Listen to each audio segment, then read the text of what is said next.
जय श्री राम। शुभ दीपावली आप सभी को। आज दीपावली है। इस दीपावली के पावन पर्व में आप क्या करेंगे, आज हम इसकी बात करेंगे। जब दीपावली प्रारंभ होती है, हम धन धान्य के लिए माता लक्ष्मी की पूजा करते हैं, कुबेर भगवान की पूजा करते हैं, गणेश भगवान की पूजा करते हैं। पर इसकी रियल मान्यताएं क्या हैं, किस प्रकार से आपको क्या करना चाहिए। तो दीपावली के दिन तक आप पूरे घर की सफाई कर लें।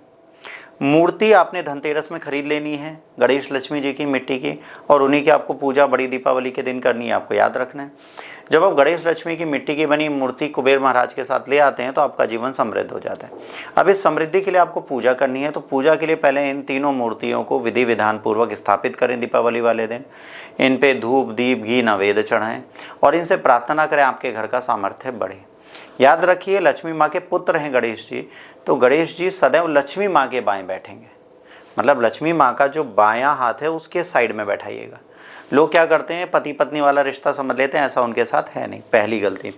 दूसरी, कुबेर महाराज को सदैव उत्तर दिशा में पीठ करके बैठाना चाहिए। उनका मुख दक्षिणवर्ती होना चाहिए, उनकी पीठ उत्तर दिशा की तरफ होनी चाहिए। तो उनको लक्ष्मी गणेश से अलग बैठाएं, क्योंकि वो मेन देवता नहीं है, गौड़ देवी देवता है। गौड़ देवी देवताओं को मुख्य देवताओं के साथ बैठाना भी अपराध है, तो उनको आपको उत्तर दिशा में बैठाना है। उत्तर दिशा कुबेर का दिशा माना जाता है। अगर वहाँ बैठाते हैं तो आपकी धन्य संपदा ऑटोमेटिकली बढ़ेगी। कुबेर महाराज को मंदिर ही में बैठाएं, पर मंदिर में उत्तर दिशा में एकांत में अकेले बैठाएं। यक्षों के राजा हैं, यक्ष हैं, तो यक्ष और यक्षिणी देवता नहीं माने जाते, देवताओं जैसे होते हैं। गौड़ देवी देवताओं में उनकी पूजा होती है। अब दीपावली में कई उपाय हैं, जिसमें पहला उपाय मैं आपको देता हूँ। माता लक्ष्मी के एक मंत्र का ओम श्रीम लक्ष्म्याय नमः का लगातार 108 बार जाप करें। घी का दिया जलाएं उनके आगे मिष्ठान भरें और उनका भोग लगा के माँ से प्रार्थना करें, माँ मेरी सारी धन संपदा संबंधी समस्याओं का निदान करें। प्रथम पूज्य गणेश जी हैं, उनको पान का भोग लगाएं। उनको भोग लगाने के साथ जनेऊ धारण कराएं और अपनी प्रार्थना प्रारंभ करें। यदि आप दूसरा महाउपाय करना चाहते हैं तो दूसरा महाउपाय है, आप एक चांदी का सिक्का या चांदी का चौकोर टुकड़ा ले लें। जैसे बहुत महंगाई है, धातु खरीदी जाती है, सोने या चांदी, छोटा सा टुकड़ा ले लीजिए, आधा ग्राम 1 ग्राम, और उस चौकोर चांदी के टुकड़े की पूजा करना प्रारंभ कर दीजिए। उसको मंदिर में रखिए, शुद्ध धातु के रूप में उसकी पूजा करिए। मंदिर में दिवाली वाले दिन हर चीज़ नवीन होनी चाहिए। नई चीज़ों की पूजा होती है, पुरानी चीज़ों की पूजा नहीं होती। If you have new things you can worship. अगर आपके पास कोई पुरानी चीज़ है तो उसकी पूजा आप नहीं करेंगे, आपको याद रखें। तो नवीन चीज़ों की आपको पूजा करनी है। नवीन दिए लाएं, देवता भी बदले जाते हैं, नवीन देवता होते हैं। दिए मिट्टी के नवीन लाएं, वस्त्र उनके लिए नए लाएं। इन सब चीज़ों का विशेष रूप से ध्यान रखें, अन्यथा आपकी दिवाली का ये प्रयोजन खराब हो जाएगा। तीसरा सबसे बड़ा महाउपाय है, आप दालचीनी ले लें। दालचीनी की स्टिक आती है, उस स्टिक के 11 टुकड़े कर लें और उन 11 टुकड़ों को 11 दियों में कपूर रखकर जला दें। जब उसको आप जलाएंगे, उसको जलाने के बाद माँ लक्ष्मी से प्रार्थना करें, आपके घर को धन्य धान्य से भर दें। छोटे छोटे लक्ष्मी के पैर आते हैं, जिनका पैर अंदर की तरफ हो, बाहर जाते हुए ना हो, आपके घर में लक्ष्मी का आगमन का संकेत होता है, ये आप जरूर करें।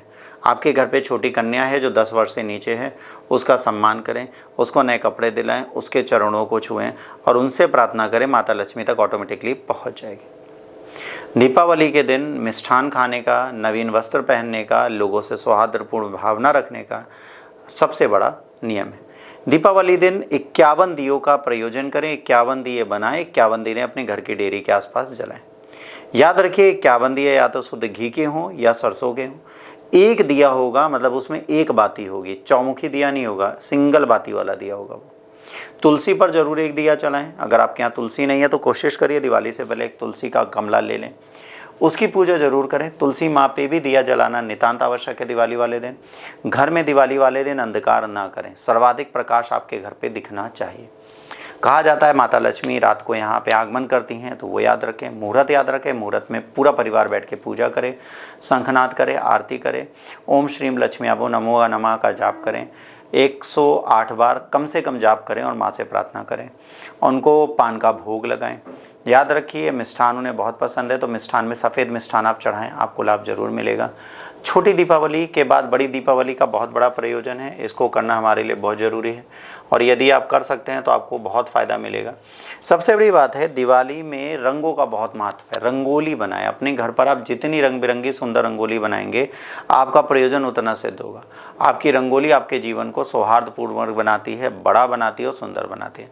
तो दिवाली में रंगोली का प्रयोजन अवश्य करें। यदि आप रंगोली घर के बाहर बनाते हैं तो उससे ज़्यादा लाभ आपको किसी चीज़ से नहीं मिलता। रंगों से अपने घर को सजाएं, आसपास उसके दिए लगाएं, फिर देखें आपके यहाँ सुख समृद्धि किस प्रकार बढ़ती हुई दिखती है। विष्णु भगवान की जरूर पूजा करें, यह बहुत ज़रूरी है। इसके बिना आप कोई भी कार्य नहीं कर सकते। इसी के साथ माता लक्ष्मी को आपको ध्यान रखना है, किस प्रकार से आपको प्रसन्न कर सकते हैं उनको। यदि वह प्रसन्न होंगे, आपके घर पर सुख और समृद्धि बनी रहेगी। राधे राधे।